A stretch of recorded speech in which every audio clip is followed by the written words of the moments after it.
Hi hello ಪ್ರೀತಿಯ ವಿದ್ಯಾರ್ಥಿ ಮಿತ್ರರೇ, ಪುನರ್ವಿ ಎಜು ಸಂಸ್ಕಾರ್ಗೆ ಸ್ವಾಗತ ಸುಸ್ವಾಗತ. ಎಷ್ಟೋ ನೆಚ್ಚಿನ ವಿದ್ಯಾರ್ಥಿಗಳು ಕೇಳ್ತಾ ಇದ್ರು, ಸರ್ ಸೆಕೆಂಡ್ PUC ರಿಸಲ್ಟ್ ಯಾವಾಗ ಬರುತ್ತೆ ಅಂತ ಹೇಳಿ. ಸೊ ಖಂಡಿತ ವಿದ್ಯಾರ್ಥಿ ಮಿತ್ರರೇ, ಸೊ ಇದೀಗ ಬೋರ್ಡ್ ಇಂದ ಬಂದಿರುವಂತಹ PU ಬೋರ್ಡ್ ಇಂದ ಬಂದಿರುವಂತಹ ಒಂದು ಹೊಸ ಅಪ್ಡೇಟ್ ಅಂತಾನೆ ಹೇಳ್ಬೋದು. ಹಾಗಾದ್ರೆ ಯಾವಾಗ ನಿಮ್ಗೆ ಸೆಕೆಂಡ್ PUC ರಿಸಲ್ಟ್ ಅನ್ನೋದನ್ನ ತಿಳಿಸ್ಕೊಡ್ತಾನೆ, ಯಾವ ದಿನಾಂಕದಂದು ರಿಸಲ್ಟ್ ಅನ್ನ ಕೊಡ್ತಾರೆ ಅನ್ನೋದನ್ನ ತಿಳಿಸ್ಕೊಡ್ತಾನೆ. ಜೊತೆಗೆ ಎಷ್ಟೋ ವಿದ್ಯಾರ್ಥಿಗಳು ಕಮೆಂಟ್ಸ್ ಮಾಡ್ತಾ ಇದ್ರು, ಸರ್ ಇವ್ಯಾಲ್ಯೂಯೇಷನ್ ಯಾವ ರೀತಿ ಮಾಡಿದ್ದಾರೆ, ಸ್ಟ್ರಿಕ್ಟ್ ಆಗಿ ಮಾಡಿರ್ತಾರ ಅಥವಾ ಲೀನಿಯಂಟ್ ಆಗಿ ಕರೆಕ್ಷನ್ಸ್ ಮಾಡಿರ್ತಾರ ಅಥವಾ ಫೇಲ್ ಮಾಡ್ತಾರೆ ಸರ್, ಹೇಗೆ ಅನ್ನೋದನ್ನ ತಿಳಿಸ್ಕೊಡಿ ಸರ್ ಅಂತ ಕೇಳ್ತಾ ಇದ್ರು. ಖಂಡಿತ ವಿದ್ಯಾರ್ಥಿಗಳೇ, ನಿಮ್ಮ ಎಲ್ಲಾ ಪ್ರಶ್ನೆಗಳಿಗೆ ಈ ಒಂದು ವಿಡಿಯೋದ ಮುಖಾಂತರ ಉತ್ತರವನ್ನ ಕೊಡುವಂತಹ ಪ್ರಯತ್ನವನ್ನ ಮಾಡ್ತೇವೆ. ಅದರ ಜೊತೆಗೆ ಹೊಸದಾಗಿ ನೀವೇನಾದ್ರೂ ಕೂಡ ನಮ್ಮ ಚಾನಲ್ಗೆ ಭೇಟಿಯನ್ನ ಕೊಟ್ಟಿದ್ರೆ ಇನ್ನೂ ಕೂಡ ನಮ್ಮ ಚಾನಲ್ ಅನ್ನ ಸಬ್ಸ್ಕ್ರೈಬ್ ಮಾಡ್ಕೊಂಡಿಲ್ಲ ಅಂದ್ರೆ ಸಬ್ಸ್ಕ್ರೈಬ್ ಮಾಡ್ಕೊಳ್ಳಿ. ಯಾಕೆ ಅಂತೀರಾ, ಸೆಕೆಂಡ್ PUC ಪಾಸ್ ಆಗ್ತೀರಾ, ಎಲ್ಲರೂ ಕೂಡ ಡಿಗ್ರಿಗೆ ಹೋಗ್ತೀರಾ. ಆದರೆ ಡಿಗ್ರಿಗೆ ಹೋದಾಗ ನಿಮ್ಗೆ ಯಾವುದೇ ರೀತಿಯಾದಂತಹ ನೋಟ್ಸ್ ಗಳಾಗ್ಲಿ ಪಾಸಿಂಗ್ ಪ್ಯಾಕೇಜ್ ಗಳಾಗ್ಲಿ ಸಿಗೋದಿಲ್ಲ.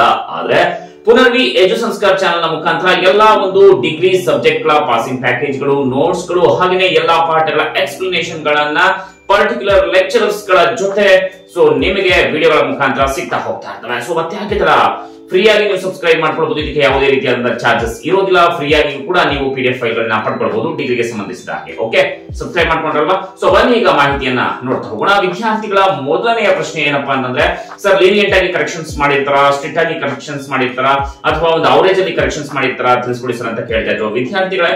ಸೊ ನೀವೇನಾದ್ರೂ ಕೂಡ ಅದ್ಭುತವಾಗಿ ಚೆನ್ನಾಗಿ ಬಂದಿದ್ರೆ ನಿಮ್ಗೆ ಒಳ್ಳೆ ಔಟ್ ಆಫ್ ಔಟ್ ಮಾರ್ಕ್ಸ್ ಅಂತೂ ಗ್ಯಾರಂಟಿ ಸಿಕ್ಕೇ ಸಿಗುತ್ತೆ. ಜೊತೆಗೆ ಸೊ ಲೀನಿಯಂಟ್ ಆಗು ಕರೆಕ್ಷನ್ ಮಾಡಿರೋದ್ರ ಅತಿ ಸ್ಟ್ರಿಕ್ಟ್ ಆಗು ಕೂಡ ಕರೆಕ್ಷನ್ಸ್ ಮಾಡಿರೋದಿಲ್ಲ ಅನ್ನೋದು ನನ್ನ ಅನಿಸಿಕೆ. ಜೊತೆಗೆ ಸೊ ಒಂದು ಲೀನಿಯಂಟ್ ಆಗಿ ಆಲ್ಮೋಸ್ಟ್ ಅಂದ್ರೆ ಒಂದು ಮಿಡಲ್ ಅವರೇಜ್ ಅಲ್ಲಿ ನಿಮ್ಗೆ ಕರೆಕ್ಷನ್ಸ್ ಮಾಡಿರ್ತಾರೆ.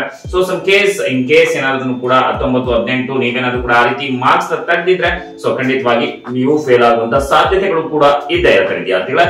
ಸೊ ಜೊತೆಗೆ ವಿದ್ಯಾರ್ಥಿಗಳು ಕೇಳ್ತಾ ಇದ್ರು, ಸರ್ ಸೆಕೆಂಡ್ PUC ರಿಸಲ್ಟ್ ಯಾವಾಗ, ನಾವೆಲ್ಲರೂ ಕೂಡ ವೇಟ್ ಮಾಡ್ತಾ ಇದೀವಿ, ನೀವು ಇದಕ್ಕೆ ಸಂಬಂಧಪಟ್ಟ ಹಾಗೆ ವಿಡಿಯೋನೇ ಹಾಕಿಲ್ಲ ಅಂತ ಹೇಳಿ. ನಿಖರವಾದಂತಹ ಮಾಹಿತಿ ಬರೋವರೆಗೂ ಕೂಡ ನಾವು ಸುಮ್ಮನೆ ಫೇಕ್ ನ್ಯೂಸ್ ನ ಹೇಳ್ತಾ ಇದ್ರೆ ಸೊ ಅದು ನಿಮ್ಗೂ ಇಷ್ಟ ಆಗೋದಿಲ್ಲ, ಜೊತೆಗೆ ನಮ್ಮ ಚಾನಲ್ಗೂ ಕೂಡ ಇಷ್ಟ ಆಗೋದಿಲ್ಲ. ಸೊ ಎಲ್ಲರೂ ಕೂಡ ಹೇಳ್ತಾ ಇದ್ರು 3ನೇ ತಾರೀಕು ಬಂದ್ಬಿಡುತ್ತೆ, 10ನೇ ತಾರೀಕು ಬಂದ್ಬಿಡುತ್ತೆ, 15ನೇ ತಾರೀಕು ಮೇಲೆ ಅಂತ ಹೇಳಿ. ಆದ್ರೆ ವಿದ್ಯಾರ್ಥಿಗಳೇ, ಸೊ ಬೋರ್ಡ್ ಇಂದ ಬಂದಿರುವಂತಹ ಮಾಹಿತಿ, ಸೊ ನಿಮ್ಗೆ ರಿಸಲ್ಟ್ ಯಾವಾಗ ಅಂತಂದ್ರೆ ಸೊ 3 ದಿನಾಂಕಗಳನ್ನ ನಿಮ್ಗೆ ರಿಸಲ್ಟ್ ಕೊಡೋದಕ್ಕೆ ಫಿಕ್ಸ್ ಮಾಡಿರುವಂತದ್ದು. ಹಾಗಾದ್ರೆ ಆ 3 ದಿನಾಂಕಗಳು ಯಾವ್ಯಾವುದು ಅನ್ನೋದನ್ನ ನೋಡೋದಾದ್ರೆ, ಇದೇ ತಿಂಗಳು 8ನೇ ತಾರೀಕು ಒಂದು ದಿನಾಂಕವನ್ನ ಫಿಕ್ಸ್ ಮಾಡಿದ್ದಾರೆ ಬೋರ್ಡ್ ಇಂದ. ಅದೇ ರೀತಿಯಾಗಿ 10ನೇ ತಾರೀಕು ರಿಸಲ್ಟ್ ಅನ್ನ ಕೊಡಬೇಕು ಅಂತ ಹೇಳಿ ಫಿಕ್ಸ್ ಮಾಡಿರುವಂತದ್ದು. ಜೊತೆಗೆ 12ನೇ ತಾರೀಕು ರಿಸಲ್ಟ್ ಅನ್ನ ಕೊಡಬೇಕು ಅಂತ ಹೇಳಿ 3 ದಿನಾಂಕಗಳನ್ನ ಫಿಕ್ಸ್ ಮಾಡಿದ್ದಾರೆ. ಹಾಗಾದ್ರೆ 8ನೇ ತಾರೀಕು ಕೊಡ್ತಾರ, 10ನೇ ತಾರೀಕು ಕೊಡ್ತಾರ ಅಥವಾ 12ನೇ ತಾರೀಕು ಕೊಡ್ತಾರೆ ಅನ್ನೋದನ್ನ ಕಾದು ನೋಡ್ಬೇಕಾಗಿದೆ. ಯಾಕಂದ್ರೆ ಬೋರ್ಡ್ ಇಂದ 3 ಡೇಟ್ ಗಳನ್ನ ಫಿಕ್ಸ್ ಮಾಡ್ಕೊಂಡಿರುವಂತದ್ದು. ಸೊ ಮತ್ತೆ ನಾನು ಅಪ್ಡೇಟ್ಸ್ ಗಳನ್ನ ತೆಗೆದುಕೊಳ್ತೇನೆ, ಯಾವ ದಿನಾಂಕದಂದು ಪರ್ಟಿಕ್ಯುಲರ್ ಆಗಿ ಕೊಡ್ತಾರೆ ನಿಮ್ಗೆ ರಿಸಲ್ಟ್ ಅನ್ನ ಅಂತ ಹೇಳಿ. ಓಕೆ, 3 ಡೇಟ್ ಅನ್ನ ನೆನ್ಪಲ್ಲಿ ಇಟ್ಕೊಳ್ಳಿ ವಿದ್ಯಾರ್ಥಿಗಳೇ. ಓಕೆ, ಸೊ ಮಿಸ್ ಮಾಡಿದ್ರೆ ನೋಡ್ತಾ ಇರಿ ನೆಕ್ಸ್ಟ್ ಅಪ್ಡೇಟ್ ಗಾಗಿ. ನೆಕ್ಸ್ಟ್ ಬೋರ್ಡ್ ಇಂದ ಅಪ್ಡೇಟ್ ಬಂದ ತಕ್ಷಣ ಸೊ ನೆಕ್ಸ್ಟ್ ನಾನು ನಿಮಗೆ ಮತ್ತೆ ಡೇಟ್ ಅನ್ನ ನಿಮಗೆ ತಿಳಿಸ್ಕೊಡ್ತೇನೆ. ಬಟ್ ಈ 3 ಡೇಟ್ ಅಲ್ಲಂತೂ ಫಿಕ್ಸ್, 8ನೇ ತಾರೀಕು, 10ನೇ ತಾರೀಕು, 12ನೇ ತಾರೀಕು.